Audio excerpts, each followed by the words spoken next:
I thought the boys got the balance right. You know, you can see that they're playing with confidence, and the expression side of the game is certainly there. And we need to keep that. There's things we can work on and keep improving. You know, we've been together 3-4 weeks, so we want to keep striving for more. But it's great. You know, the excitement part of the game, and goal mouth action is what we love. Can I ask you about your goal? Off the shin, but I reckon you meant it. Yeah, because I think that if you go with your feet, the probability of the ball going very, very high is big, because it's bouncing in front of you. Some people will say that it was not meant it, but it was actually meant it, because I knew the ball then would have gone straight into the floor, and Vicario there has to move with the ball, so I just tried to go across him to make him not able to jump and get the ball there, and he almost got it. The red card is the big incident. After this week of all weeks, it's the last thing you needed, your captain needed, the club needed. Do you have an issue to solve with him now? I just think it's the perfect storm. Of course, it was today. It should happen. It is what it is. I think it's clear that the situation is. You have now seen it through 5 times just to be absolutely clear. You know, it's clearly tried to tackle the ball. The ball just left, and then it's a follow through, and then unfortunately it's a red card. Well, since Thomas Frank mentions it, let's talk about the red card before we get on to Manchester United's performance and series of performances. Christian Romero, and we heard Guy mention it there to Thomas Frank, posted after the game last week where he had to come up at half-time ill, that it was disgraceful that Spurs only had 11 fit players to select from. Now they have one fewer for the next 4 matches because he got himself sent off. Correctly, in your opinion? Yeah, absolutely. Michael Oliver gets it absolutely right. You can't tackle like that in today's game. And he's got to show better leadership, and he's said what he said in whatever post he's done on Instagram or whatever it was on. But leaders are the ones who perform for the team and makes other players around them better. And now he's going to be missing for 4 games, and Tottenham just do not need that. But absolutely, it was a red card. Danny? Yeah, Thomas Frank can't be blamed for this today. He's to blame. They were in the game when he was on the pitch, and he's gone off and give the team a mountain to climb. And you know, I'm sure 1 or 2 of the lads at half-time went in and said the piece. Well, I hope they did anyway, because it makes life really difficult. And as the captain, this record of most red cards in the Premier League since he's made his debut in August 2021, how concerning is that? How worried should Tottenham be about that? Very concerned. Yeah, well, I mean, you said it. He's going to have 4 games because it's his 2nd red card this season. So, and he could have had 1 or 2 more. Yeah. From Manchester United's point of view, it's another win under Michael Carrick. Nothing changes, except maybe it did a little bit, Danny. Well, you'd have been forgiven for thinking he'd just put the same team out, same formation, and he didn't. He made a great little tweak, and it worked perfectly. 11v11, United were opening Spurs up and making chances. He played Bruno and Cunha as 2 10s or 2 false 9s, whatever you want to say. He moved Mbeumo, who's been playing centre-forward, out to the left, and Ahmad was on the right. And what it did with 2 intelligent players like these two, it gave the Tottenham centre-halves a real problem. Do we go in and follow them, or do we drop off? Does the midfield 3, any 2 of the 3 Tottenham players drop in? This is the first minute. Look at the space Bruno's got. He's playing some of the best football of his career, and surely the game plan was to try and stop him getting on the ball. That's an early warning. Here again, one coming to feet in space, the other one, no one picking him up. Of course, as I said, they're talented boys. They are really special footballers. But you have to set a plan to stop the best players. When the ball eventually comes to Bruno here, again, you expect him to score, but how can he be in that much space? And this is the little tweak Carrick made that I thought I was really impressed with. And he's obviously a, really football-thinking man and tries to find different ways. And Cunha again asking for the ball because he knows he's in space. I think it's Paulini trying to get back in there. No communication. And time again, this is all 11v11, by the way. Ahmad's got 2 options here. Look, he can play Bruno, who's free. Centre-halves are too deep. Midfielders aren't coming back quickly enough. Cunha was free. The goal instigated by Bruno, of course. Little clever move, little clever corner set play, and Bruno fires one into the bottom corner. Now that's against 10, of course. You expect them to go and dominate the second half, but similar things happened. Clever players getting in intelligent positions, linking up together, starting to enjoy themselves, getting lots of the ball. And it's only a great block here, stops Bruno getting another shot off. Cunha had gone off at this point, but Bruno got his goal with a wonderful finish and topped off a brilliant performance, considering actually he had one of his poor performances last week. I did the game against Fulham, and he wasn't at his best, but at the moment he's arguably the best number 10 in Europe. Brilliant. And because of that, these stats that Michael Carrick is putting on the board don't look like a flash in the pan. Do they look sustainable? I mean, it'll be hard to keep going with these numbers. These are phenomenal numbers. He'll be much happier seeing those after 10 games, let's say. But he can't have asked for a better start. They're playing good football. The fans are on board. The players look confident and enjoying themselves. Not fun, is it? It is if you're a Manchester United fan. Now, having gone wrong, has he? Yes, they played against 10 men for a lot of today, but they also played against 10-man Everton after the 13th minute and still lost that game. Would you give him the job this afternoon, tomorrow, Joe? Oh, God, that's nothing to do with me. Like I say, I know where my loyalties lie in this city, but from working with Michael Carrick, really enjoyed him as a person, enjoy him as a player. And he's doing a good job. He interviews really well. He's calm. He's not getting carried away. I think it's a time to not get carried away. I think you've got to realise that it's been a really difficult couple of years at Manchester United. So winning 4 on the spin is great, but you've got foundations to rebuild if you really want to go again. Do you think, though, they need to give him the job because it's a different kind of pressure if it's his job permanently, so they can really see what he's like, than it is if you're just the interim man in charge? I think they decide that in the summer. I think if you look at it now, fourth, let's be honest, they could finish second. They're only 3 points off second, and they got West Ham, Everton, Crystal Palace next. Let's be honest. Only 10 behind Arsenal now. Exactly. There's some ground they've made up. If he finishes second, you can't not give it to him. It'd be impossible. You'd have to give it to him. I don't see how you could bring anybody else in. Imagine you bring in somebody else and they start slowly. Everybody be annoyed. So I think if he keeps winning games, he'll probably get it. But again, Michael is so level-headed. You just want to chip away, get in a good position. You see now 4th in the league table. Like you said, 10 points behind Arsenal. You know how hard that is to believe after sacking a manager? And we're saying how great this Arsenal team is, and they are. But Man United are in a brilliant position. And I think if he keeps winning games, it's going to be near on impossible not to give it to him. It's easy to say from the outside, sort of looking in. A lot of what he's done feels like common sense with this team, Joe. But what has he done differently beyond the obvious? I think he's just understood his players and understood what the best way to get the best out of them. No doubt him having the DNA at the club will help him. The understanding, the people that he's able to talk to above his head, the team that he's got around him. Head coaches will always tell you it's important that you bring around you. Even that relationship with Johnny Evans, having the trust of having someone that he's worked with. Steve Holland in there, Woodgate. Look, at the moment, like I say, it's working really well. But as Michael, he interviewed brilliantly. He is not going to get carried away. You can't get carried away. You've got to stay super calm, live in the moment. And all that matters right now is West Ham for Manchester United.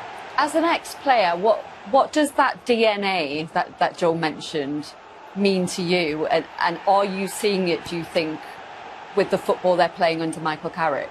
Well, people always talk about the history and that, that it's kind of getting in the way. I completely disagree. I think you have to embrace that. The greatest thing about this football club is the history of it, the icons that have played here.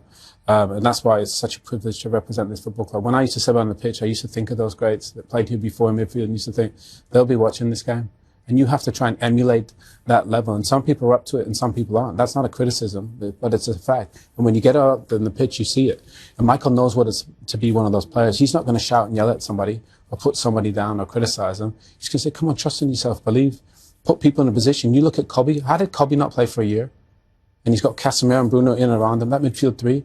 We're talking about multiple Champions League winners with one of the best young players in the Premier League in Kobe and probably the best creator in Bruno Fernandes.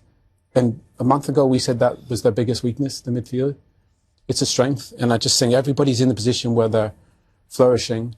And credit to Michael Carrick. You think back a month ago, everybody was playing a different position except the keeper.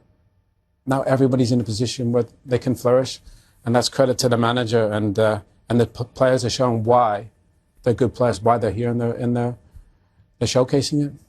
A good day for you today, Owen. Guys, thank you very much for your company today, Joe. Owen, always a pleasure to have you alongside me. That's it. Before the game, the two managers laid flowers to mark the 68th anniversary of the Munich air disaster, in which 8 Manchester United players and 3 club officials lost their lives. Your commentators for this one are Jim Beglin and first Jim Proudfoot. I thought it was quite an open game first half at times. I thought we looked dangerous right from the start of the game, which was really pleasing again. Had a few kind of issues that where I thought Tottenham played some really good football first half, so we had to solve a few things. But going a goal up and with 10 men, I thought the second half we managed it really well, and largely in control, always wanting the second goal to come along. And when it did, then that put us in a really good position. Does their opening goal happen if you've got 11 men on the pitch? No, because that was the area they could explore. No, it can always happen. Of course, you can play 10 against 11, but of course that was the area that then got a little bit more exposed.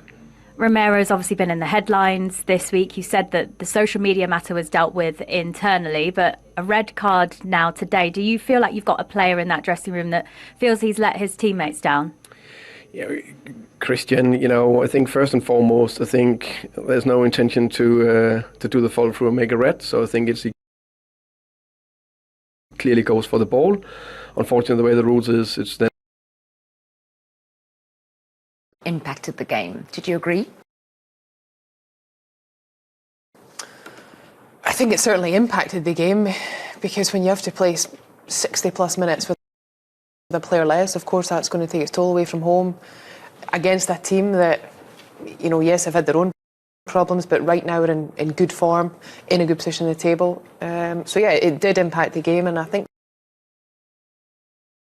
Thomas Frank has been maybe a little generous, potentially because he's speaking publicly, but it's not the first time Romero's done this, and it wasn't. None of us know if it was deliberate other than him, but it doesn't look good, and it's one of those things that's just so frustrating for Tottenham, who are in a difficult position in the table. Yeah, probably the wrong time for Romero as well, having been in the headlines recently for some of the off-field things. Let's look at the incident and the one that leads to that red card in the 30th minute, Shay. Yeah, I think the referee, Michael Oliver's right on the spot, Jules, isn't he? And I think there's left with no option. He's got the red card out straight away. He's seen it. He probably feels the noise, the connection. I think he does get the ball, but then it's his follow through, and you can see here over the top of his ankle. I think Casemiro's really lucky he didn't get a really bad injury. I think it's getting to the stage where he's becoming a bit of a liability, if I'm being brutally honest. He's going to get a 4-game suspension on the back of that now as well. He's the captain, he's the leader, but sometimes you have to lead on the pitch as well by your actions. Again, if you look at the first goal today, Thomas Frank mentions had they had 11 players on the pitch, that wouldn't have happened, of course, as well. And away from home at Old Trafford, four wins on the bounce for Michael Carrick and his team. It's really rocking. The last thing you need after 29 minutes is your captain, your main centre-half, to go off with a reckless challenge like that. It's becoming a bit of a pattern for Romero. All of these incidents we are about to show you are since December, and these are, 3 potential sending offs, one of which he has been sent off. The key match incident panel said that this one should have been a red card. There are 2 incidents you're going to see involving Brentford, or games against Brentford. Yeah, I mean, a different game, but how that was missed is incredible, because that's terribly dangerous and very intentional. You can't be doing things like that. Yeah, this kick on Konate was definitely a red card, and that's the other red of the season. Yeah, and again, that's something that I think, to Shay's point, when you're a captain, you can't do these things. That behaviour isn't something that can be. You can have players that are passionate about the game, but you can't have someone that consistently displays it in a manner in which they find themselves getting sent off and missing games. It's so difficult to contend with that, and he plays in a position where typically, you ask your centre-backs to play 90 minutes. The managers typically change other positions during the game, so to then have to deal with adapting to losing a centre-back, do you bring another one on? Most do, so then you've got to adjust elsewhere. It really disrupts the preparation, and they've not had a good season in terms of the league. And moments like that and things like that really do disrupt the quality and the performances. Yeah, that last incident we showed you was, according to the key match incident panel, one that he should have been sent off for as well. So of the 3 incidents we showed you, he was sent off against Liverpool, the 2 against Brentford he kind of got away with. As we talked about what Romero's been doing off the field, lots of talk about his social media and the way in which he's been pretty critical. And then to have a leader in such a big game being sent off, it's not looking good for him.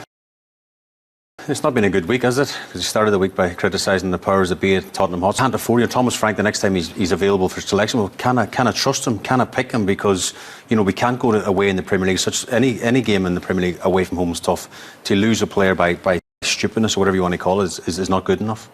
And you mentioned any game away is tough. Going to Old Trafford right now on the form that Manchester United are on under Michael Carrick, probably the worst place to do it. And Romero was off the pitch, and United I did love take the this lead. goal, Jules. I was set play coach at Derby, so I'm just trying to build myself up here to be a set play coach somewhere else. But the brilliant play from Menu to Mbuemo on the edge of the box. There's lots of things that happen for this to come off. One player switches off, it doesn't come off.